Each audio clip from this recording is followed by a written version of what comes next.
Η επόμενη μου σύνδεση είναι με Skype call και θα συζητήσουμε με τον Χαράλαμπο Μιλωνά για τα AI, έξυπνα γυαλιά για άτομα με προβλήματα όρασης, όπως διακρίθηκαν στην διοργάνωση του Generation Next. Και η νικητήρια ομάδα μάλιστα ταξίδεψε στο Βουκουρέστι για να παρουσιάσει το καινοτόμο project που στοχεύει στη βελτίωση της καθημερινότητας των ανθρώπων με δυσκολίες όρασης. Οι μαθητές Άγγελος Ευτύχιος Κεφαλάς από την πρώτη Γυμνασίου, Γιώργος Ιάκωβος Κεφαλάς από τη Β' Γυμνασίου, η Ελένη Λιάννα Σπανού από το Β' Γυμνάσιο και ο Στέφανος Τσαγκαράκης από το Β' Γυμνάσιο, από την Β' Γυμνασίου, από το πρώτο Γυμνάσιο Λέρου, Μπελένιο, υπό την καθοδήγηση του καθηγητή του. Τα διάβασα να είμαστε σίγουροι. Να τελειώνουμε με τα ονόματα, κύριε Μιλωνά, γιατί εκεί δημιουργούνται τα περισσότερα προβλήματα και οι παρεξηγήσεις. Τι κάνετε? Άρα, συγγνώμη. Άρα εσείς είστε στη Λέρο? Αυτή τη στιγμή είμαι στην Αθήνα. Ναι, όχι, θέλω να πω, το γυμνάσιο δηλαδή βρίσκεται στη Λέρο. Τα παιδιά είναι οι μαθητές του γυμνασίου της Λέρου. Μάλιστα, μάλιστα. Και ταξίδεψαν χάρη στο Generation Next για να παρουσιάσουν το project τους. Ακριβώς, ακριβώς. Μόρε, μπράβο. Συγχαρητήρια, μπράβο σας, μπράβο σας. Σας ευχαριστούμε πολύ, να είστε καλά. Περιγράψτε μου σας παρακαλώ λίγο, τι ακριβώς κάνανε, πώς βοηθούνται οι άνθρωποι με προβλήματα όρασης, πώς μπορεί αυτό να κυκλοφορήσει? Είναι σε πρώιμο στάδιο, φαντάζομαι. Ναι, προφανώς. Εμείς κατασκευάσαμε μια συσκευή η οποία με τη βοήθεια ενός μικροκοντρόλερ δέχεται φωτογραφία από το περιβάλλον και ήχο μέσω μικροφόνου της ερώτησης που κάνει ο χρήστης, έτσι ώστε το AI να μπορεί να σου απαντήσει ακριβώς με βάση αυτή τη φωτογραφία που έχεις τραβήξει. Δηλαδή λες, ας πούμε, τύπου πού βρίσκομαι τώρα, είμαι κοντά σε κάποιο εμπόδιο? Ακριβώς, και σου απαντάει από αυτή την ερώτηση, ναι, μέχρι το, όπως και στο βίντεο που βλέπετε τώρα, από το προωθητικό βίντεο που είχαμε κατασκευάσει, να σου απαντήσει τι περιέχει το ψυγείο αυτή τη στιγμή, τι είναι αυτό που κρατάω, ποια είναι η ημερομηνία λήξης ενός προϊόντος που έχω στα χέρια μου. Οτιδήποτε δηλαδή μπορεί να αφορά έναν άνθρωπο ο οποίος έχει προβλήματα όρασης. Πάρα πολύ ενδιαφέρον. Είναι πάρα πολύ ενδιαφέρον, γιατί με την εξέλιξη της...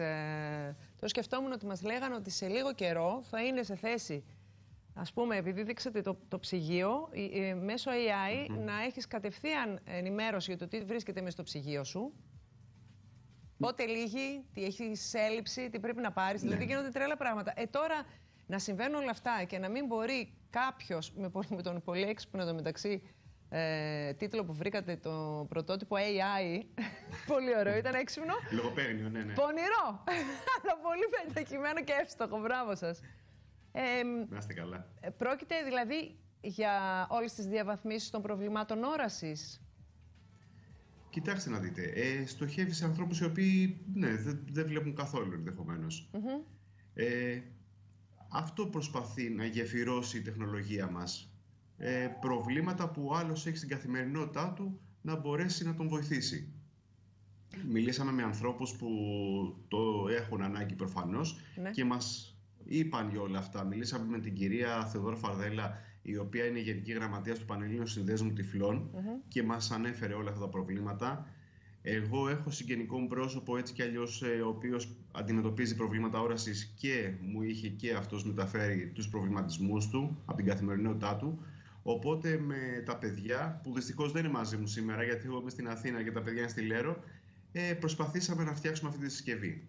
Άρα είστε σε φάση αναζήτησης χρηματοδότη?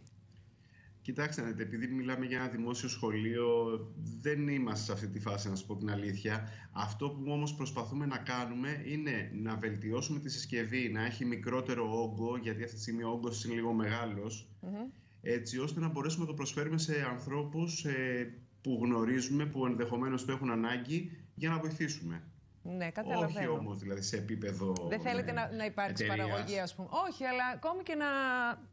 Φαντάζομαι ότι σίγουρα θα υπάρχει πάνω από ένας άνθρωπος που έχει προβλήματα όρασης. Δηλαδή, μακάρι να κάνετε 5 αντί να κάνετε 1. Υπό αυτή την έννοια χρηματοδότη. Ναι.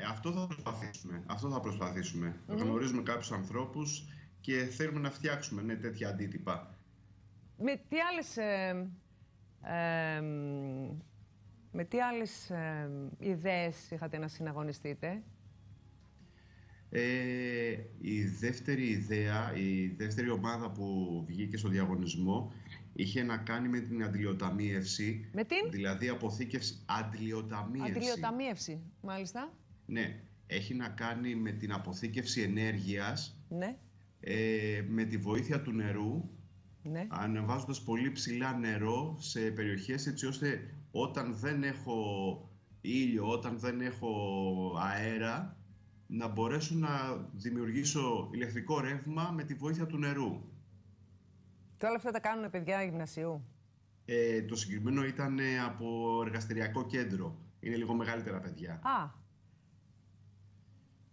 Η τρίτη ιδέα, Ωραίο, η τρίτη ομάδα μάλλον που διακρίθηκε στο διαγωνισμό, είχε φτιάξει μία εφαρμογή που έχει να κάνει με τον Αρκτούρο για την εκπαίδευση των ανθρώπων γύρω από τα θέματα που έχει να κάνει με τις αρκούδες.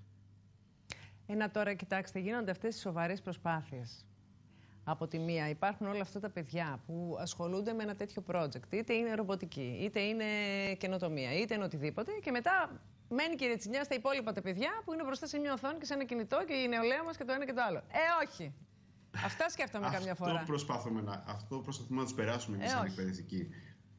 Ότι το ίντερνετ, η οθόνη μπορεί να κάθεσαι απλά με τις ώρες και να βλέπεις κάτι, μπορεί όμως να είναι και ένα πολύ σημαντικό εργαλείο. Καλά, μπορεί όμως τα ίδια παιδιά που κάθονται και φροντίζουν να οργανωθούν, να συμμετάσχουν, να συνεργαστούν για το project αυτό, τις ελεύθερες ώρες τους να έχουν και ένα κινητό στο χέρι και να κάνουν ό,τι και τα υπόλοιπα παιδιά. Όλα μαζί.